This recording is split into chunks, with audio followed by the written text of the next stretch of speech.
मेघमाଳାरे शीघ्र आगमन करने जाउथिबा प्रभु जीशुख्रीष्टଙ୍କ पवित्र और बहुमूल्य नाम रे निर्मल खरा यूट्यूब चैनल रे आपण समस्त को स्वागत करे। प्रतिदिन प्रति प्रभात आम माने निर्मल खरा यूट्यूब चैनल माध्यम रे नुआ नुआ प्रसंग रे प्रभुंकर वाक्य आम माने शुणुछु। परमेश्वर प्रति प्रभात रे आम मान सहित तांको वाक्य द्वारा कथा होचंती। सिद्धाय परमेश्वर को हृदय सहित धन्यवाद दिए। ताहा सहित आपण समस्त को धन्यवाद दिए जे आपण मान नियमित एई चैनल द्वारा प्रसारित होतिबा कार्यक्रम गुड़िक को आपण माने देखुचंती। आपण देखुचंती ताहा केवल नुहे लाइक शेयर कमेंट्स गुड़िक द्वारा आम समस्त को उत्साहित करूचंती। सेतिपई आपण समस्त को हृदय सहित धन्यवाद दिए। प्रिय माने आज मध्य गोटे नुआ प्रसंग नहीं आमे अल्प समय आमे कथबार्ता हेबा।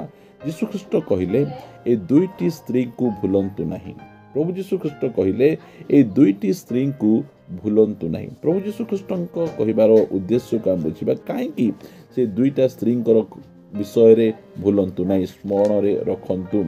से प्रथमे कहिले लूका लिखित सुसमाचार 17 अध्याय 32 पद रे लोटंक स्त्रीर कथा स्मरण कर। प्रिय माने एई स्थान रे प्रभु आमको कहउचंती लोटंकर स्त्रींकर कथा को स्मरण कर। एई स्त्रींकर कथा को केबे मध्य भूल नाही। सबु समय रे एई स्त्रींकर कथा को आपण माने स्मरण रख। काहेकि एई स्त्रींकर कथा को स्मरण रे रखिबा पय प्रभु यीशुख्रीष्ट कहिले कारण एई स्त्रींकर स्वामी गोटे बहुत धार्मिक व्यक्ति। लोट जने धार्मिक व्यक्ति थिले, मात्र से धार्मिक व्यक्तिंकर स्त्री हेई मध्य सदम गमरारू बाहरी मध्य से बाटरे लवण स्तंभ हो गले। एटा को से मन रखिया पय कहउछंती। से गोटे धार्मिक व्यक्तिंकर स्त्री गोटे बहुत सुंदर स्वामी पाइछंती, हेले मध्य स्वामींकर धार्मिकता स्त्री को रक्षा करि परिबो नै। से सदम गमरा भितरे से नष्ट होई नहांती। सदम गमरार अग्नि रे पड़ी से नष्ट होई नहांती। सदम गमरारू तांको बाहर करिकिना अणा जाउथिला। दूत तांकर हस्त धरी तांको कढेइकिना आणुथिले। आउ सेई समय रे से परमेश्वरंकर वाक्य को तुच्छ करी पछाड़ को नै देला। मोर धन, मोर संपत्ति, मोर नगर कि प्रकार अग्नि रे दग्ध होउछि। मु वर्ष वर्ष धरी से सब गुड़िक को केते कष्ट रे तैयारी करिथिली, से सब गुड़िक नष्ट हो जाउछि। प्रिय माने से पछकु अनाउ अनाउ से लवण स्तंभ हो गला। आज जाए से स्थान रे से ठिया हेकिना अछि। गोटे इंच मध्य से आगो को घुंची नहीं। सदम गमरार बाहरी आसला मात्र बाटरे से नष्ट होला। से गोटे इंच घुंची नहीं, से स्थान रे ही रही जाइछि। सेतमे प्रभु यीशुख्रीष्ट कहिले तुमे ए लोटंकर स्त्री को तुमे केबे हेले मध्य भूलिबो नहीं। सबु बेले मन रखिबो जेबे मध्य तुमे प्रभु को वाक्य को तुच्छ करिबो, पछाड़ को अनेइबो, नष्ट होई जिवो। भलो सहभागिता रे जाउतिबो, भलो स्त्री पाइतिबो, भलो स्वामी पाइतिबो, आत्मिक स्त्री पाइतिबो, आत्मिक स्वामी पाइतिबो, तांकर धार्मिकता तांकर आत्मिकता आपण को उद्धार करि परिबो नाही। आपण जदि वाक्यर अमान्य करिवे, आपण को हृदय परिवर्तन हेई नाही, ताहाले आपण बाट मध्य रहि जिवे। एथि पई प्रभु आमान को स्पष्ट भाव में कहिचंती जे तुमे लोटंकर स्त्रींकर कथा को स्मरण रे रखिबो। आ गोटे स्त्री विषय रे प्रभु आमान को अति स्पष्ट भाव में कहिचंती, जो विषय रे कि आमाने चारोटी जाक सुसमाचार रे आमे पढ़ी परिबा। आमे से स्त्री तांको ना हैला मरियम। कोनसी सुसमाचार रे तांको ना को मेंशन करा जाई नहीं, मात्र जहन लिखित सुसमाचार रे तांको ना को मेंशन करा जाइछि।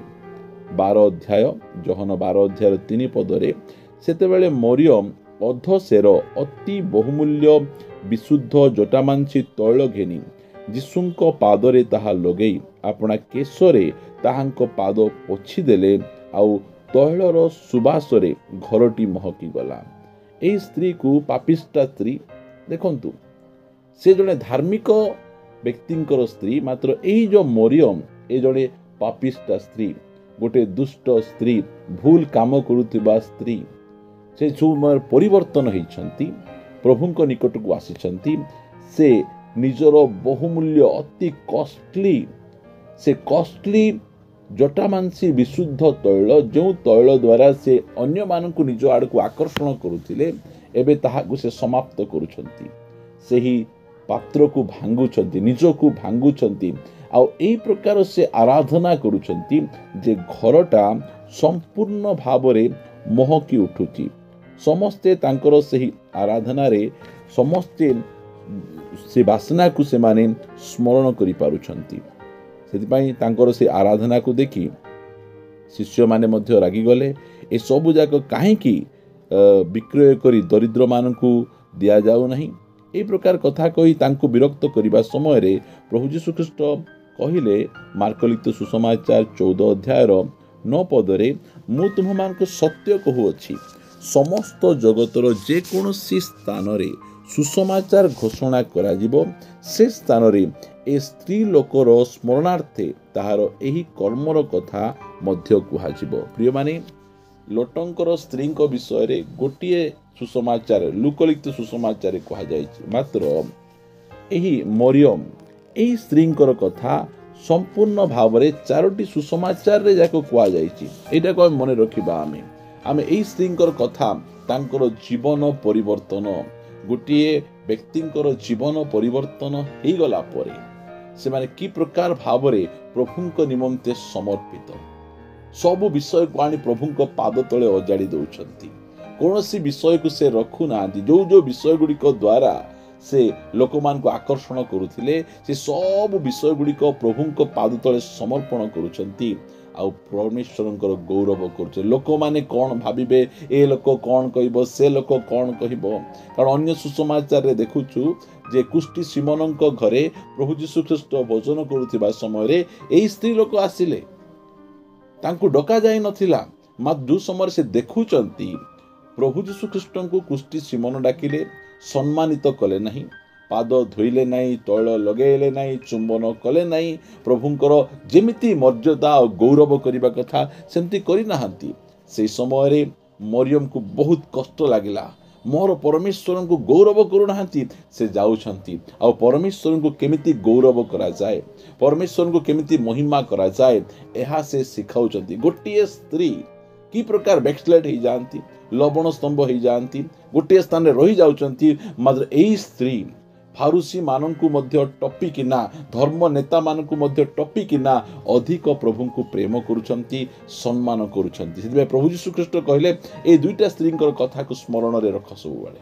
ଗୋଟିଏ ଲୋଟଙ୍କର ସ୍ତ୍ରୀ କି ପ୍ରକାର ଗୋଟେ ଭଲ ସହଭାଗିତାରେ, ଭଲ ସ୍ୱାମୀଙ୍କ ପାଖରେ ଏତେ ଭଲ ଶିକ୍ଷା ପାଇ ମଧ୍ୟ ସେ ନଷ୍ଟ ହେଉଛି।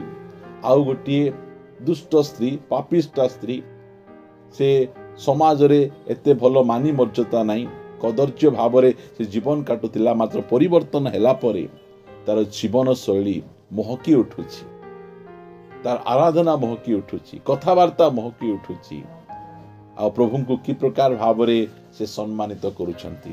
এই ଦୁଇଟା ସ୍ତ୍ରୀଙ୍କର କଥା ଆମେ ସବୁ ସମୟରେ ମନେ ରଖିବା। ଗୋଟିଏ ହେଲା ନେଗେଟିଭ ଆଉ ଗୋଟିଏ ହେଲା ପଜିଟିଭ।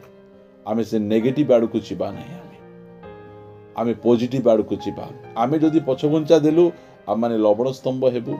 ଆଉ ଯଦି ଆମେ ପ୍ରଭୁଙ୍କୁ ପ୍ରେମ କରି କରି ଆଗକୁ ଆମେ ବଢ଼ିବୁ ତାହେଲେ ଆମେ ସେଇ ମରିୟମଙ୍କ ସଦୃଶ୍ୟ ପ୍ରଭୁଙ୍କ ଠାରୁ ଆମେ ପ୍ରଶଂସା ପାଇବୁ। ଆସନ୍ତୁ ଆମେ ପ୍ରାର୍ଥନା କରିବା ପାଇଁ ଯିବା। ମଙ୍ଗଳମୟ ପିତା, ମୁଁ ତୁମକୁ ଧନ୍ୟବାଦ ଦିଏ। ତୁମେ ପ୍ରତି ପ୍ରଭାତରେ ଆମମାନଙ୍କ ସହିତ ପ୍ରଭୁ ବାକ୍ୟ ମାଧ୍ୟମରେ କଥାବାର୍ତ୍ତା ହେଉଛ। ଆଜି ମଧ୍ୟ 2 ଜଣ ସ୍ତ୍ରୀଙ୍କ ବିଷୟରେ ଆମମାନଙ୍କ ସହିତ କଥାବାର୍ତ୍ତା ହେଲ ପ୍ରଭୁ। ଆମର ଜୀବନକୁ ଆମେ ସମୀକ୍ଷା କରୁଛୁ। ଆମେ ଏହି ସ୍ତ୍ରୀଙ୍କର କଥାକୁ ସ୍ମରଣ ରଖି ସବୁ ସମୟରେ ତୁମ ପଛରେ ଚାଲିବୁ ପ୍ରଭୁ।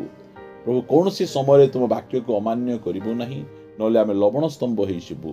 ସବୁ ସମୟରେ ତୁମକୁ ପ୍ରେମ କରି, ତୁମର ଗୌରବ କରି, ସବୁ ବିଷୟ ତୁମ ପାଦ ତଳେ ଅଜାଡ଼ି ଦେଇ ଆମେ ଆଗକୁ ବଢ଼ିପାରିବୁ। ଦୟାକରି ସାହାଯ୍ୟ କର। ବ୍ୟାକସ୍ଲାଇଡିଂ, ପଛଘୁଞ୍ଚା ଆମମାନଙ୍କ ମଧ୍ୟରେ ଦେଖା ନଯାଉ। ସବୁ ସମୟରେ ଆତ୍ମିକ ଜୀବନରେ, ଆରାଧନାରେ, ସ୍ତୁତି ମହିମାରେ ଆମେ ଆଗକୁ ବଢ଼ିପାରିବୁ। ଦୟାକରି ତୁମେ ଅନୁଗ୍ରହ କର। ମୁଁ ତୁମକୁ ଧନ୍ୟବାଦ ଦିଏ ପ୍ରଭୁ। ତୁମେ ପ୍ରାର୍ଥନା ଶୁଣିଛ, ପ୍ରାର୍ଥନାର ଉତ୍ତର ଦେଇଛ। ପ୍ରାର୍ଥନା ପ୍ରିୟ ପ୍ରଭୁ ଯୀଶୁଙ୍କ ନାମରେ ମାଗୁଅଛି। ଆମେନ୍, ଆମେନ୍। Praise the Lord. प्रभु आपण समस्त को प्रचुर भाव आशीर्वाद करंतु। प्रभु जदि अनुग्रह करती आसंता अध्याय पुनर्बार आमे परस्पर सहित साक्षात करिबा रहिबा। नमस्कार। Praise the Lord. God bless you.